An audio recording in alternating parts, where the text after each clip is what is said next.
tough loss for our team. Guys played hard, just couldn't get enough defensive stops or rebound the ball last 10 minutes of the game. So disappointing. Our guys played very hard. Just one possession here or there was a difference.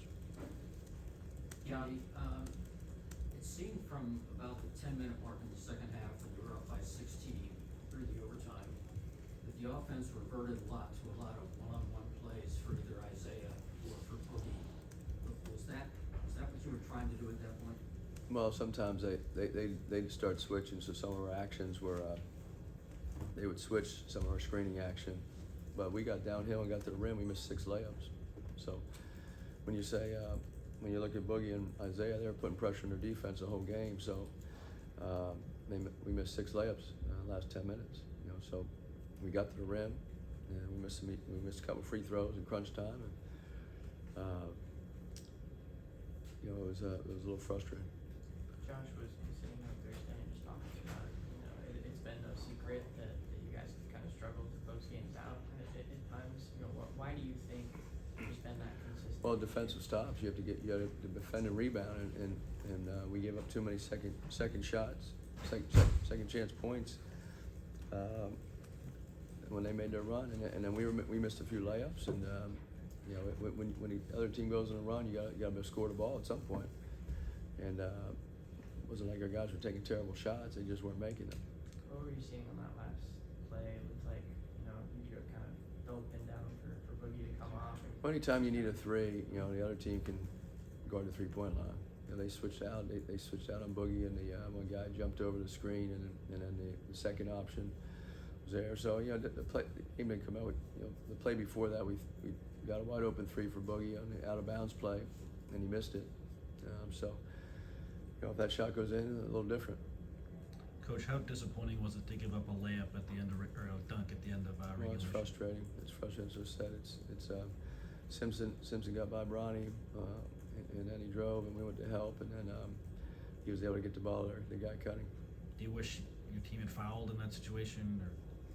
Well, we're up 2, and if we could have fouled the guy, I think we were probably late to even foul the guy at the rim.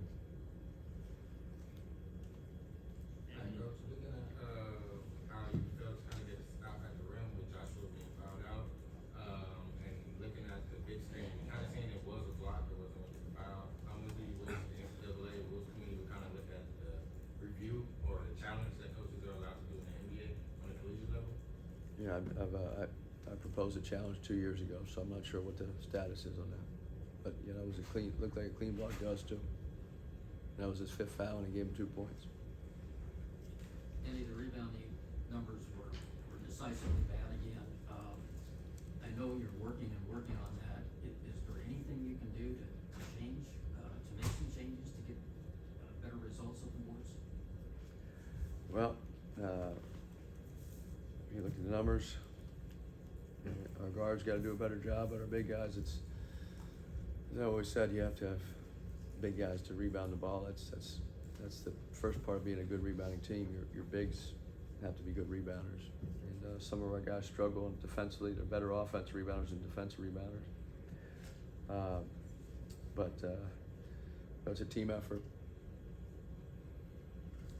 Andy, you mentioned when you guys were up 16, had momentum there after Bronny had the alley, just sort of 2 parts. But 1, how do you continue to see him develop? And then 2, in a game where it does go to overtimes and you need the depth, what does he need to continue to do to be part of the rotation down the stretch in those games? Well, he's done a good job.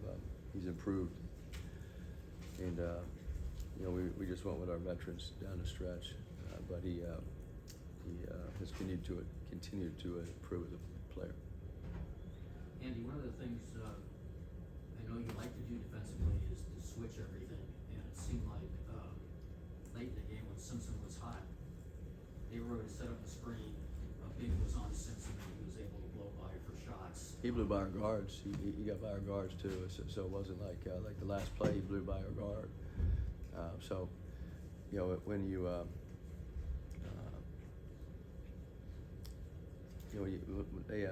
the Silva was at the 5, so when he's setting the screen, if you don't switch and then you risk him popping to the 3 and get a wide open shot or a closeout. So You know, we could have trapped it. We could have, you know, if you trap it and they get out of the trap, then it's a 4-on-3, and they're very skilled.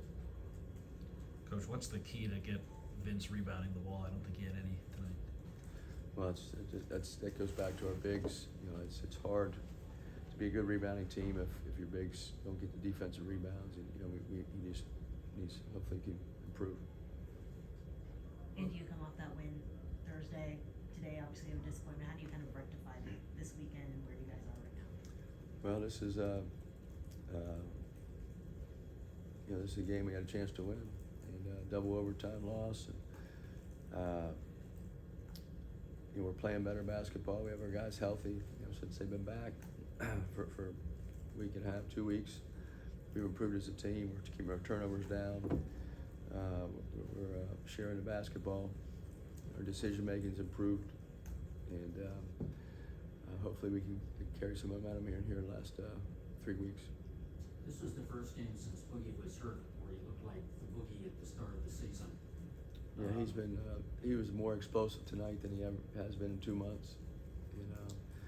You know, the injuries have devastated our team at times this year, especially with the 3 guys going out at once, and then the lingering effects of guys coming back, and it takes a while for them to get really healthy. And I think you saw that with Boogie.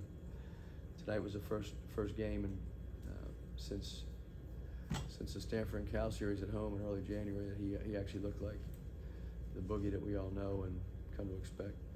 Coach, when you played Colorado last time, it was a similar story. What specifically about this opponent makes it so hard to close out games, in your words? Well, we didn't have the 3 guys last time we played them. They were all out.